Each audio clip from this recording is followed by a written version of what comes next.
Boa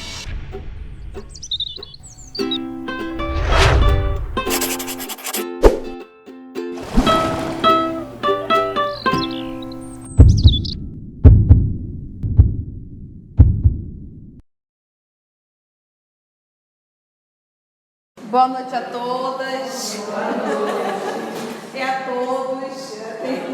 Todo mundo bem? Então vamos lá. Vamos fazer a nossa prece de abertura. Hoje, 21 de maio de 2018, nós estamos reunidos para estudarmos a obra O Consolador.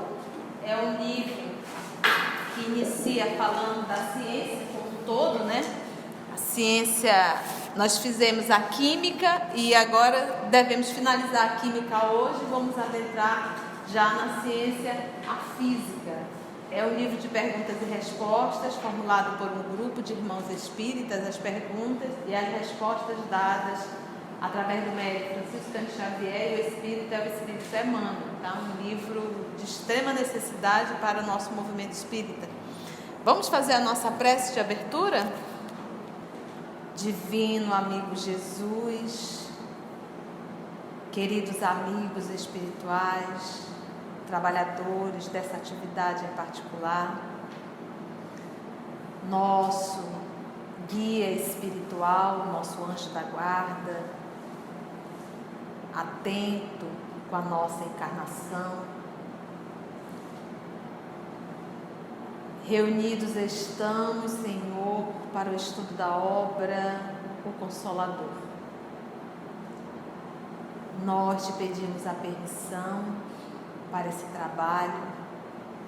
Nós te rogamos, divino amigo, a inspiração necessária, que os nossos trabalhadores espirituais possam nos ajudar nesse trabalho, nos ajudar no entendimento da obra, na compreensão, e que todas essas lições possam fazer parte do nosso cotidiano e da nossa vida. Muito obrigada, Jesus amado, e é em teu nome que aqui nós nos encontramos. Então vamos a partir do 10, finalizando a química. Perguntou a Emmanuel: onde a fonte de energia para a matéria, de vez que a radioatividade opera incessantemente, trabalhando as suas forças? Então, onde a fonte de energia? Ele diz: o Sol é essa fonte vital para todos os núcleos da vida planetária. Todos os seres, como todos os centros em que se processam as forças embrionárias da vida, recebe a renovação constante de suas energias através da chuva incessante dos átomos que a sede do sistema, que é o Sol, envia a sua família de mundos, equilibrados na sua atração dentro do infinito. Para quem está fazendo o livro A Caminho da Luz, o nosso irmão Mateus trouxe um ótimo, excelente, falando sobre a Lua e falando sobre o Sol também. Então, a ação desses dois astros em nossa vida orgânica, em nossa vida física mesmo. Nós sabemos que tem determinadas vitaminas, que é a vitamina D principalmente, você necessita do quê? Dos raios o quê? Solares, né? Então, a própria plantinha, a planta necessita. Então, tudo está interligado. Esse é o movimento da vida, né? Essa fonte de energia. E aí ele fez a pergunta número 11. Como deveremos compreender a assertiva dos químicos? Nada se cria, nada se perde? O que entender disso? Respondeu Emmanuel: em verdade, o espírito humano não cria a vida. A vida é um atributo de Deus. Então, por exemplo, quando nós, através do ato sexual, formamos um novo corpo físico, né, e o espírito já vem pronto, o espírito é um espírito com afinidade, e quando eu falo afinidade, não só de propósitos, não só de gostos, mas também de necessidades evolutivas. Às vezes eu atraio para o meu convívio familiar pessoas a quem eu tenho um débito, como também pessoas que se tornam um instrumento do meu progresso. É como se dissesse, eu atraio para o meu convívio uma pessoa exatamente que eu necessito para progredir. É por isso que os relacionamentos familiares são tão difíceis, porque normalmente eu atraio, nesse processo de afinidade, pessoas que servem para o meu burilamento. Entendeu? Então, a vida, aí você diz, Conceição, o que dá o movimento da vida? É a vitalidade. O que dá a inteligência? É o espírito. Quais são os atributos do espírito? Pensamento, inteligência e vontade. Esses são os 3 atributos do espírito: pensamento, inteligência e vontade. Então, um corpo sem um espírito é um acumulado de massa. Agora, quem dá vida é a vitalidade. É como se você tivesse assim, eu tenho aqui um rádio e eu tenho uma pilha. Mas se eu não tiver quem ligue, o rádio não funciona. Quem liga é o ser inteligente. Mas se eu tiver o ser inteligente, eu tiver o rádio, mas não tiver a pilha, que é a vitalidade, a pessoa inteligente não tem como colocar o rádio para funcionar, apesar de ter um ser inteligente. Por quê? Porque a vitalidade acabou. Quando a morte física, a vitalidade cessa. E o espírito, apesar de querer voltar para o corpo, ele não tem mais como animar aquele corpo. Ele não tem mais como dar vida orgânica àquele corpo, porque não há ali o que? Vitalidade. Então Deus, quando nós vamos estudar a triologia divina, nós vamos deparar com o que é a trindade no livro dos Espíritos? Deus, Espírito e matéria. Então Deus é o Criador e só Ele cria o Espírito. Nunca um outro espírito vai poder criar um princípio inteligente. Nunca. E só ele cria matéria. O fluido vital, que é essa pilha, essa vitalidade, ela é tirada do fluido cósmico. E quando a gente fala em matéria, a gente está falando desse fluido cósmico. O que é o fluido cósmico, Conceição? Pensa um aquário. Pensa você na condição de peixe, ou cada planeta, ou cada nebulosa, ou cada sistema solar como um peixe mergulhado nesse aquário. A água desse aquário é o fluido. É o que ele vai chamar de sopro divino, hálito divino, matéria elementar primitiva. Então Deus cria o espírito e essa matéria elementar. Tudo que é de ordem material tem origem no fluido cósmico. Tudo que é matéria tem origem do fluido cósmico. Perispírito, fluido cósmico, porque ele é semimaterial. Fluido vital, fluido cósmico. Tudo que é de ordem material, fluido cósmico. Mas quem foi que fez o fluido cósmico na sua essência, no seu princípio? Quem foi? Deus. O que os espíritos superiores fazem? Eles agem na condição de um co-criador.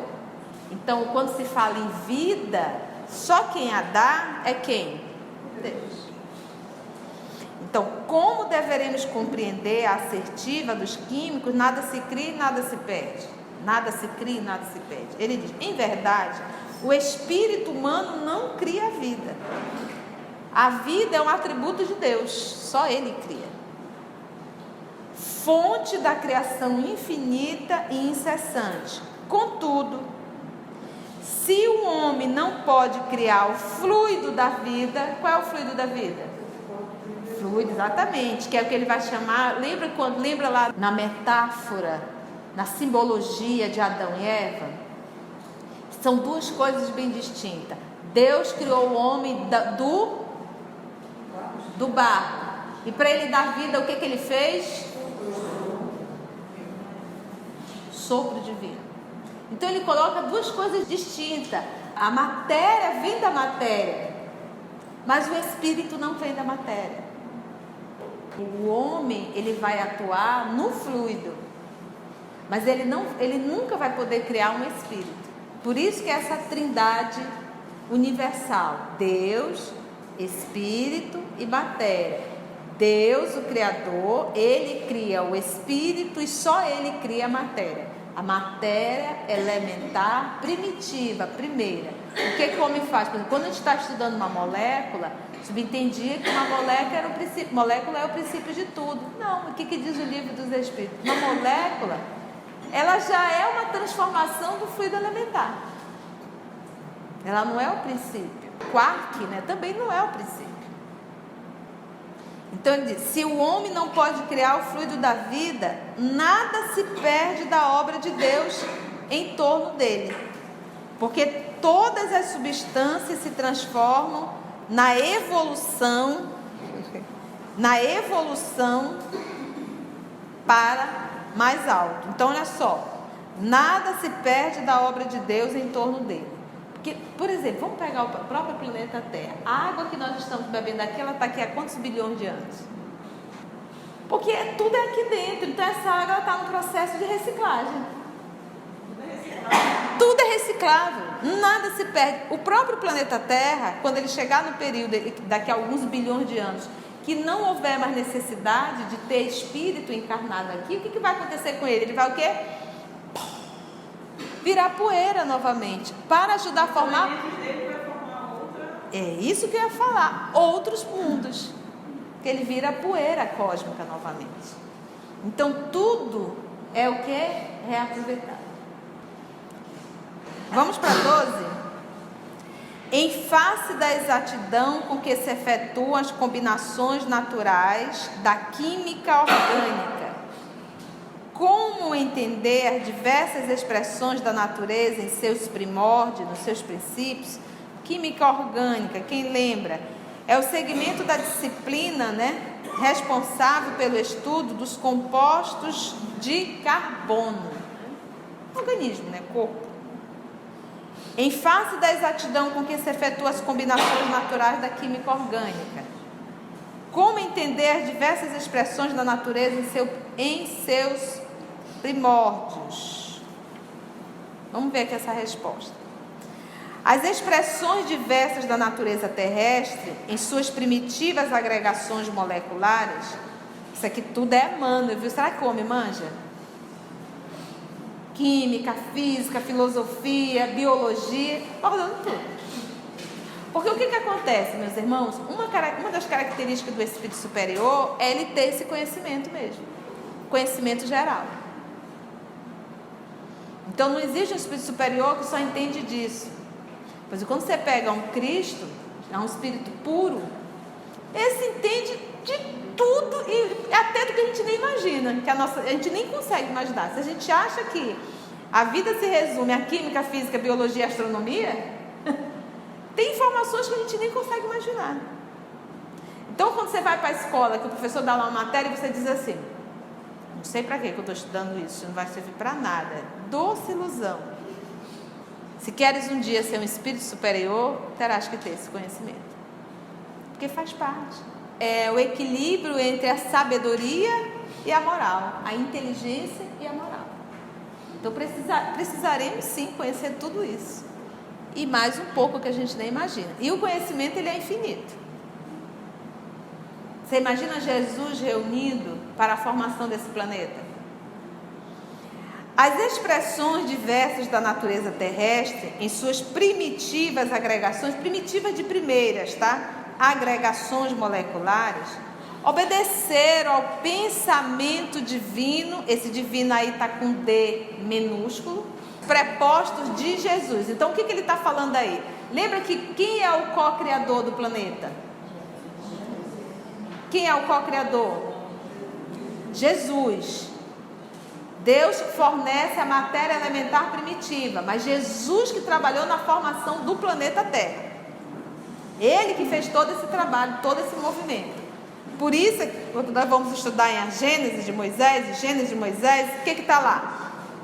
Façamos, não está eu faço, façamos o homem a nossa imagem e a nossa semelhança. Então percebe-se aí que existia um coordenador e uma pleia de espíritos auxiliando nesse processo, tá?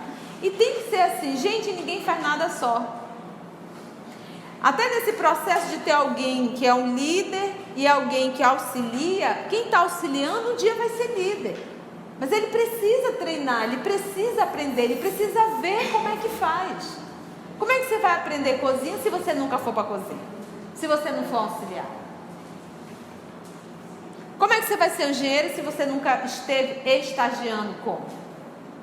Uma coisa é você ter o conhecimento teórico, mas você vai fixar onde? Você vai como? Na prática. Dá aula de química, só teólogo, mas leva a criatura para o laboratório para mostrar as reações químicas. Veja se ela não vai fixar e tudo vai ficar muito mais simples. Para tudo é assim.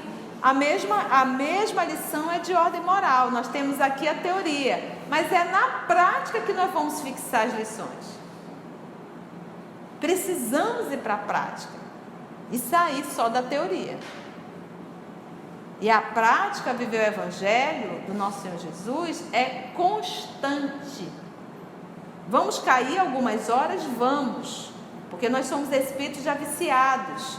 Temos atitudes extremamente equivocadas há milênios. Então, vira ou outra, a gente vai dar uma queda. Mas que a gente possa estar vigilante para educar o homem velho que está dentro de nós.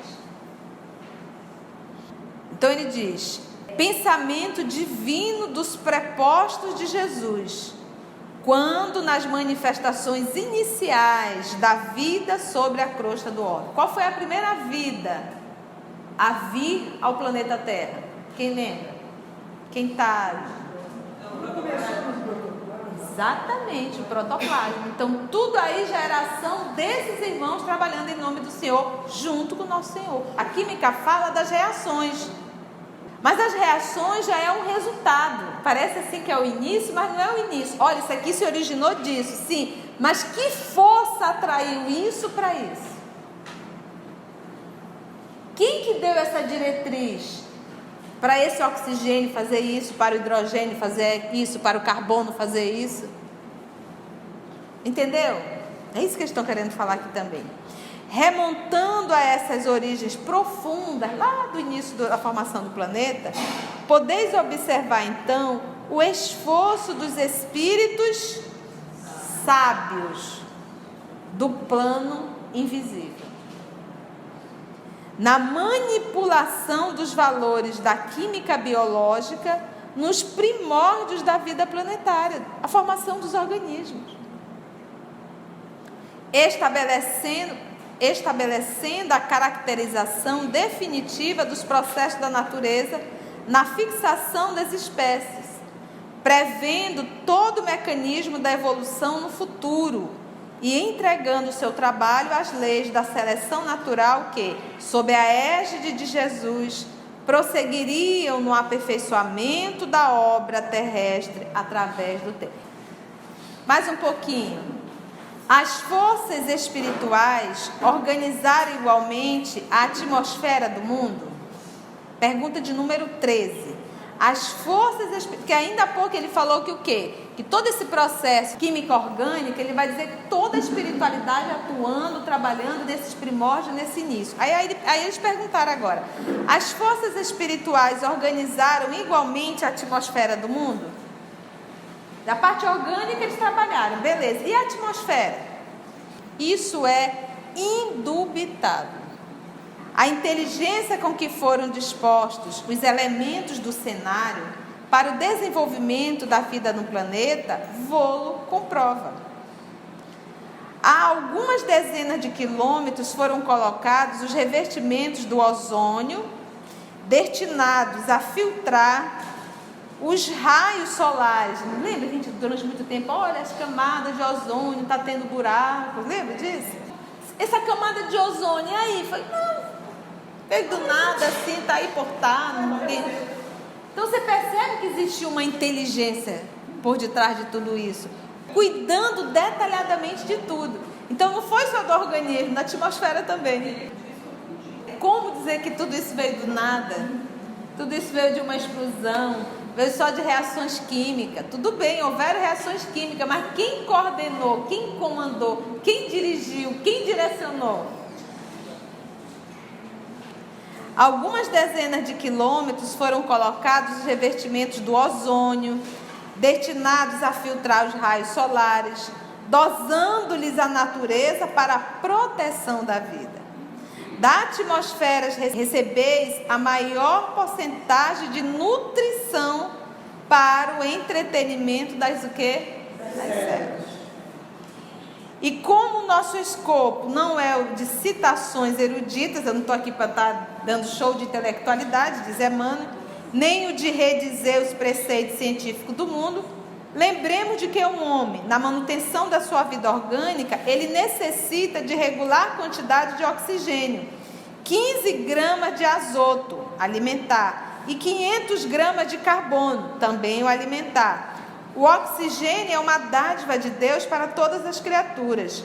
Quanto ao azoto, que é o nitrogênio, né, e ao carbono, é pela sua obtenção que o homem luta afanosamente. Eu vou finalizar isso aqui, e depois, se o nosso querido irmão Roger quiser vir aqui falar um pouquinho do nitrogênio.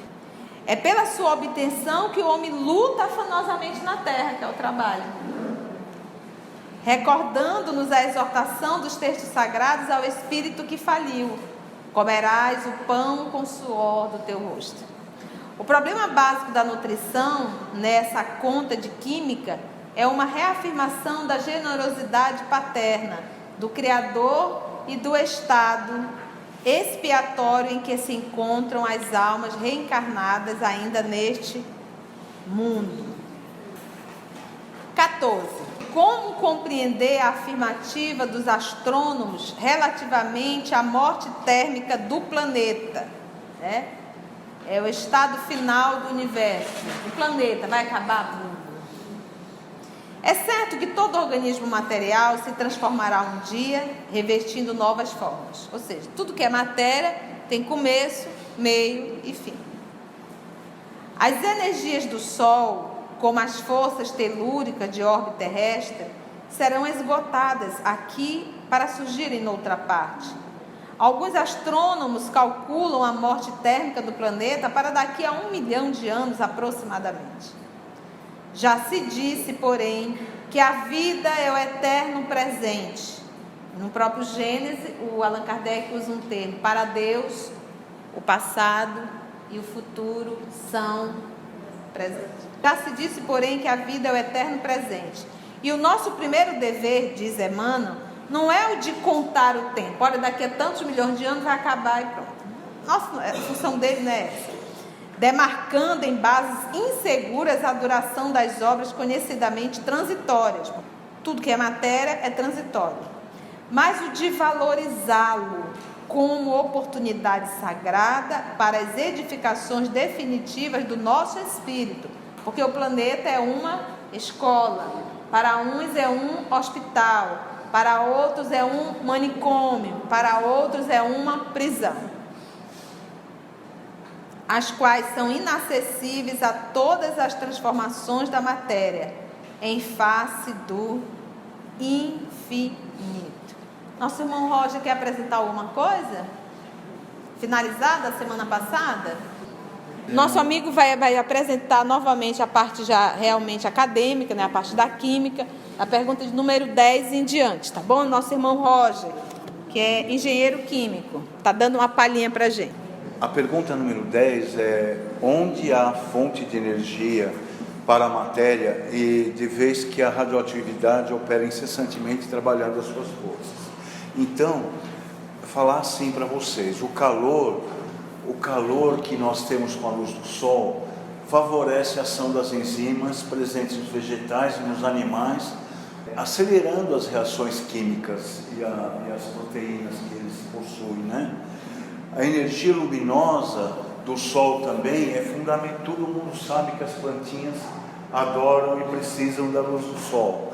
E além de transformar, né, os vegetais verdes transformam gás carbônico e água em glicose, lipídios, que são as gorduras, proteínas, vitaminas, ácidos nucleicos, que são os ácidos que formam o nosso DNA, né?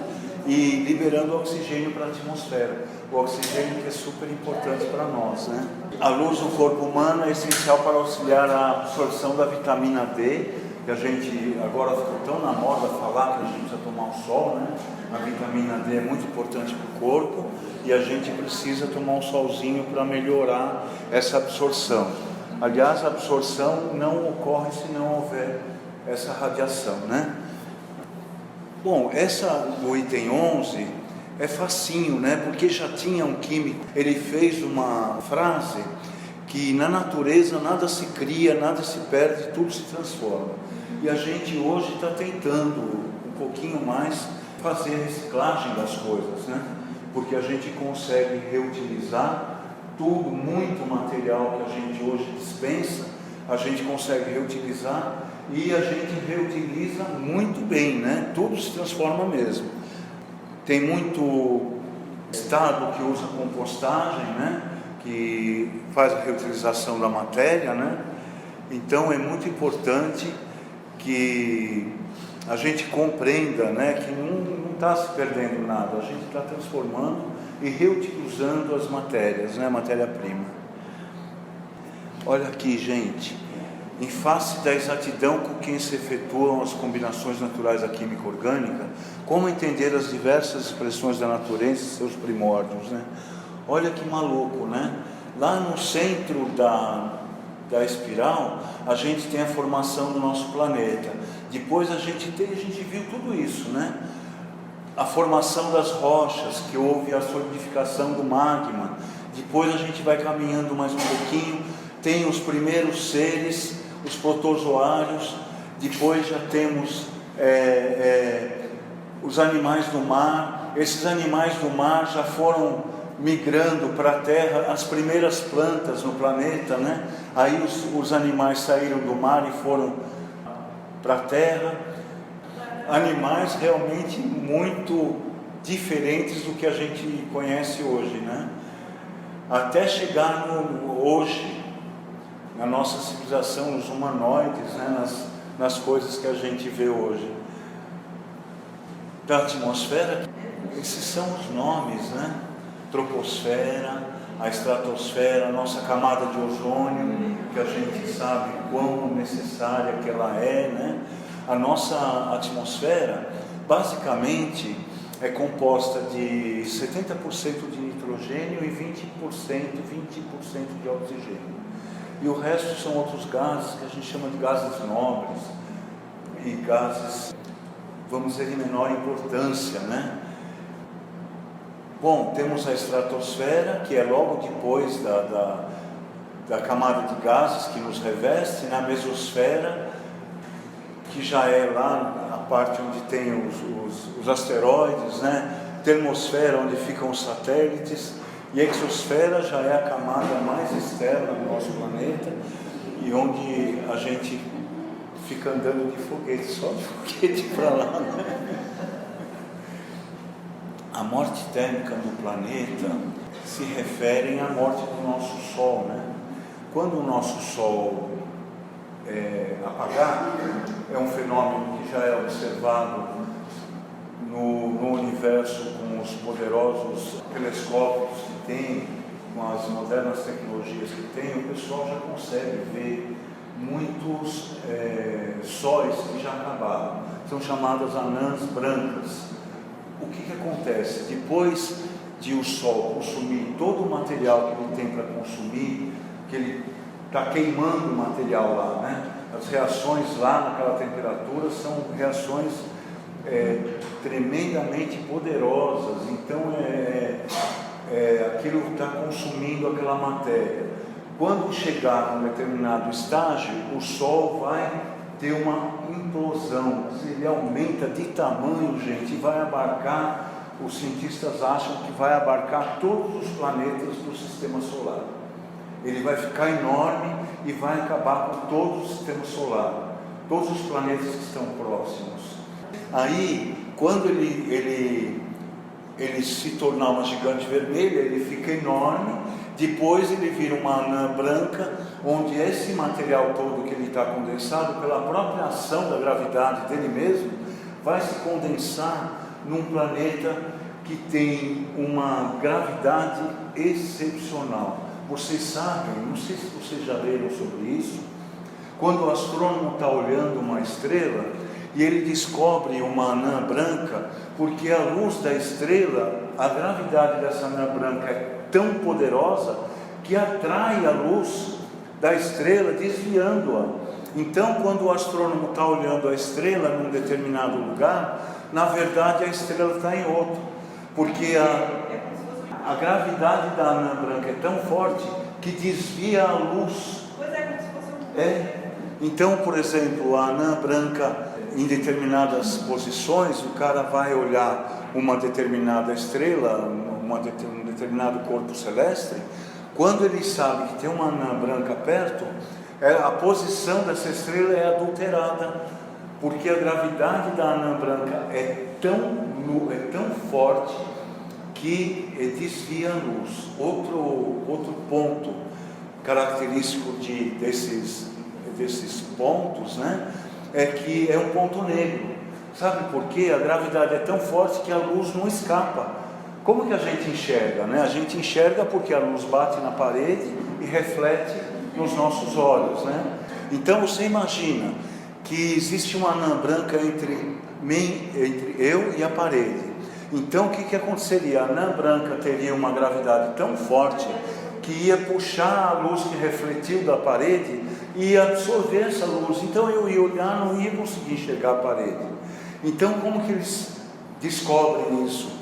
Que depende da posição dos corpos celestes. Às vezes eles vão olhar, por exemplo, um exemplo que não é verdade, mas tipo assim, vamos dar uma observada em Urano, mas o Urano está assim, perto ou do ladinho de uma anã branca. Então a luz que deveria ver do planeta Urano, né, a gente olhando lá, vê o Urano, ele não está mais, porque a anã branca chupou toda a luz para ela e você some, né, com o planeta.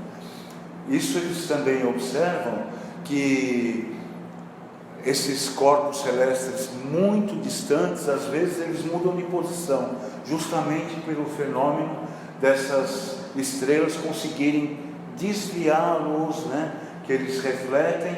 Então eles olham como se fosse uma miragem, o planeta muda de lugar. E vai para a imagem do planeta vai para um lugar onde na verdade ele não existe. É lá naquele finalzinho da vida do nosso planeta, né? E provavelmente nós vamos queimar, né? Vai consumir todos os planetas. Como compreender a afirmativa dos astrônomos relativamente à morte térmica do planeta? Hoje a gente tem, realmente aqui em Manaus é diferente, né? Mas tudo bem. Então, as temperaturas chegam hoje perto de 40 graus. Então, nos próximos 2 bilhões de anos, o aumento do brilho solar fará a temperatura média ficar no mínimo dezenas de graus Celsius mais alto, né? A temperatura vai ficar bem mais alta. Provavelmente, então, o gelo vai derreter nos polos e o próprio oceano vai evaporar, né? Quando chegar essa temperatura. 3 ou 4 bilhões de anos, o Sol 3 vezes maior do que hoje, os oceanos terão certamente entrado em fervura. O efeito estufa fará a temperatura chegar a centenas de graus Celsius. Sem água líquida, a vida acabará de vez. E no Apocalipse, com tudo isso, daqui a algo entre 5 bilhões e 7,5 bilhões de anos, o Sol se transformará em uma estrela de dimensões absurdamente maiores, do tipo de chamadas gigantes vermelhas. Um calor mortal varrerá a atmosfera, a Terra se tornará equivalente a um mero asteroide e provavelmente acabará engolida pela estrela que lhe deu vida.